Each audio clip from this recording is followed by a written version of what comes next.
And my scripture today is from the Lamsa translation of the Bible, Proverbs chapter 16, verse 11. The weight of a just balance is the Lord's judgment. All his works are just weights. Thus ends the reading of our scripture, Proverbs chapter 16, verse 11. Today, I want to get down to basics. And I want to talk about one of the basics of divine metaphysics, living in accordance with and being in harmony with natural law. Our Declaration of Principles states, we believe that the physical and spiritual universe is governed by immutable natural laws, an expression of God in all things, which cannot be overridden by human desire. I want to dissect what this means and how it applies to us. First, natural laws were put into place to aid us in living a fulfilling and successful life. They're not intended to punish us. Quite the contrary. They are the framework that helps us grow. If we sway too far off course, natural law will bring us lessons intended to gently, and sometimes a little bit more forcefully, help us to course correct. Proverbs tells us it is God's works are just weights.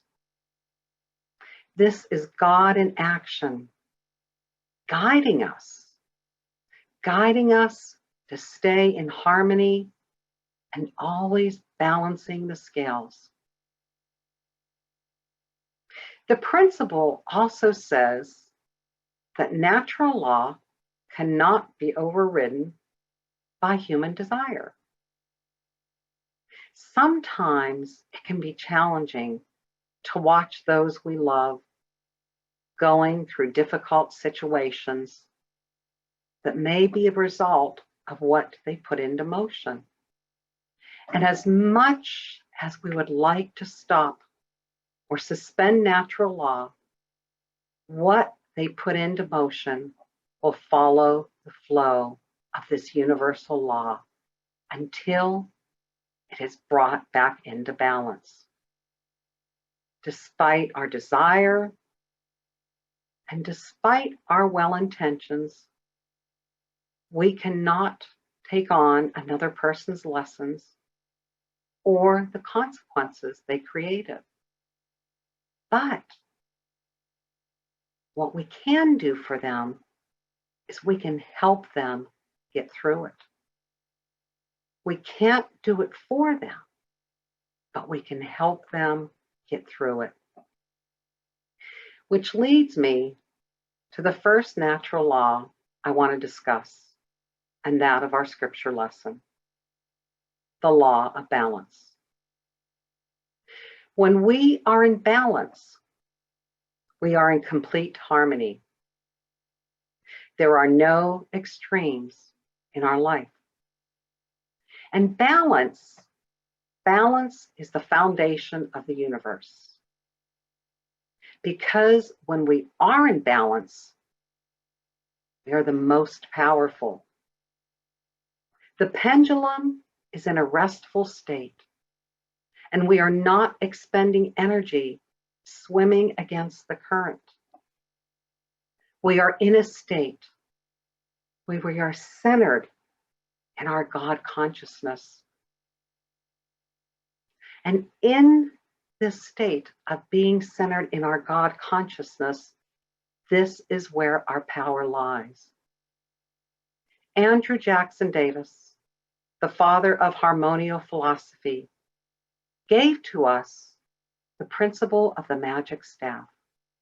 He taught, under all circumstances, keep an even mind. Take it, try it, walk with it, talk with it, lean on it, believe on it forever.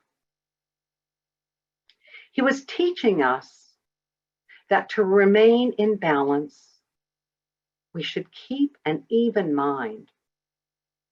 With the political polarity in this country right now, it is so easy to get riled up over some of the issues that we are facing. Getting angry or upset, it won't change the situation. The only thing it does is it affects us. By keeping an even mind, we can have an opinion, but not internalize it and not allow it to take us from that center of our God consciousness. It is when we get out of balance that we experience disharmony. Because when we are out of balance, the universe will respond. It will respond by making it uncomfortable to remain in this state of imbalance. That is when unwelcome consequences may occur. Oh yeah, we get those wake-up calls from the universe. And sometimes these wake-up calls can be jarring because that is what is needed to bring a situation back into balance. It can be a very rude awakening. Look at what is happening in the world right now. Could it perhaps be the result of a state of imbalance on a universal level? And perhaps natural law is trying to restore balance. We are experiencing extreme drought and fires on the West Coast and catastrophic flooding and hurricanes in the South and on the East Coast. The hurricane that made landfall in Louisiana was just shy of a Category 5. And if you notice, the intensity of these storms is increasing. I was listening to a commentary on the news, and they said that they actually may have to create additional ratings to categorize even stronger storms. We have been warned for years about global warming. The lungs of the earth are polluted with carbons and toxins. We are cutting down the trees in the rainforests. And as a result, the earth's lungs are having a more difficult time breathing. We created the imbalance, and the earth may be doing what it needs to do to restore balance.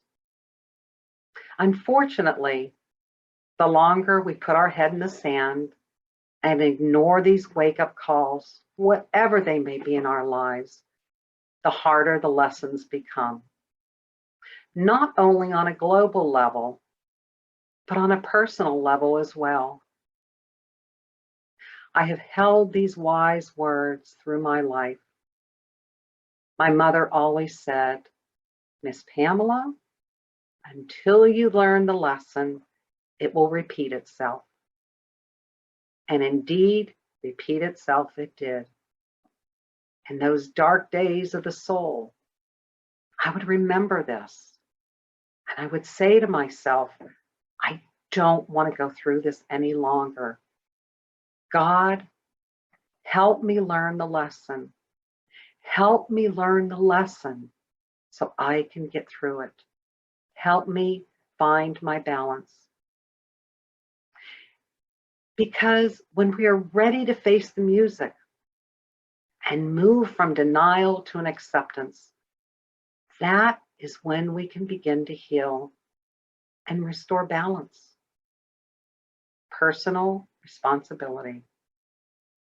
Another principle that we live by in divine metaphysics and that is contained in our Declaration of Principles. When we take personal responsibility, we stop blaming everyone else and the outside world, and we open our eyes. We open our eyes to see what we are doing to create the situation and what we need to do to restore balance. And that is why natural law cannot be ridden by any human desire. We rob ourselves and another of soul growth if we don't experience the process of bringing it back into balance. We can't do it for someone else, and they can't do it for us. We learn through experience, and when we experience the pain of putting our hand in the fire, just like our mother told us not to, that is when we won't do it again. Because how many times did she tell us, don't touch the fire? But we didn't listen. We didn't listen until we did it for ourselves. Which leads me to another natural law, the law of cause and effect. Some of you may know it as the law of karma. And we often think of karma as being bad, but karma is not good or bad. It's about restoring balance. Think of the law of cause and effect as our GPS working to get us to this destination of self and God realization. When we drive off the road, we can get into an accident and we can cause injury to ourselves. Or if we take a wrong turn, it can lead us somewhere we don't want to be. Cause and effect is the law that helps us stay in the lane of living in balance and a harmonious life. It nudges us through its lessons to get back to the center. The law of cause and effect states that for every action, there is an equal and opposite reaction. We will experience whatever we put into motion. And this law demands that we accept full responsibility for ourselves. If we create joy, we experience joy. If we create sadness, we will experience unhappiness. The power of this law is that we have the ability to change the situation. We are programming the GPS. When we change the cause, we change the effect, which leads us full circle to our principle of free will. It states we believe in personal responsibility and that we create our own happiness or unhappiness as we live in harmony or discord with universal natural laws. This is a powerful statement. We have within us the power to create our own happiness or unhappiness. No one does it to us, and no one can do it for us. Now, I want to take this principle just a step further. When that pendulum swings in one extreme, it's going to swing in the opposite extreme until it slows down and begins to rest in the middle.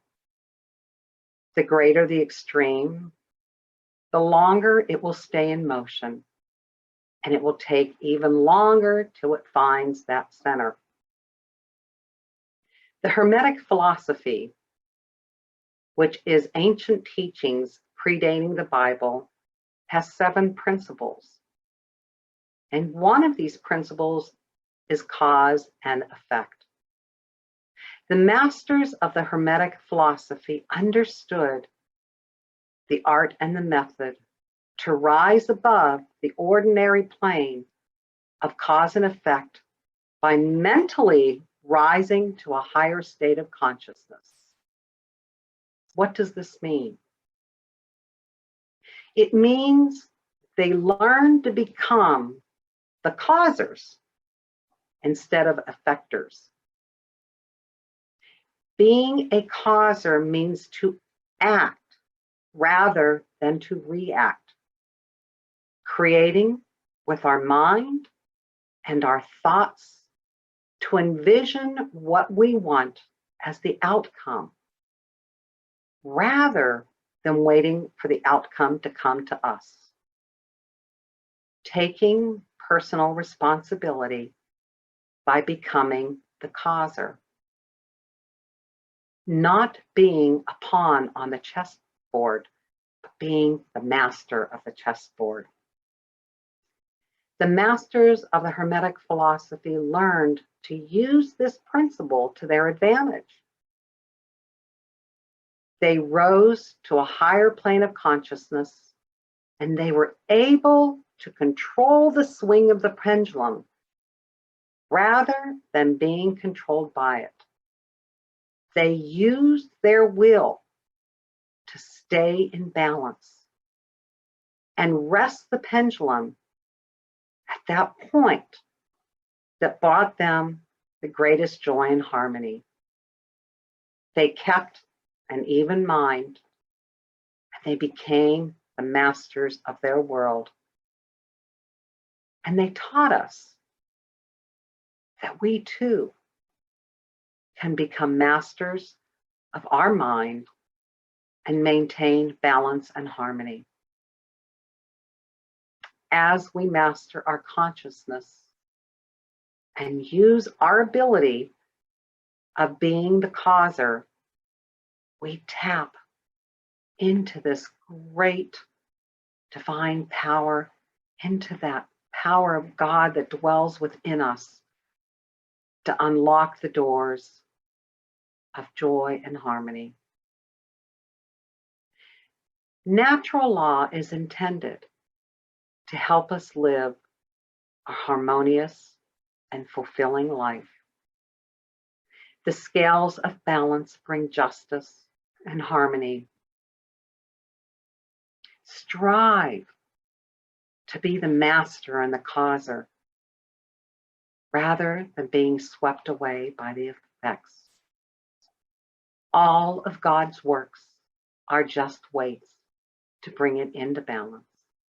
Many blessings to you today. Namaste.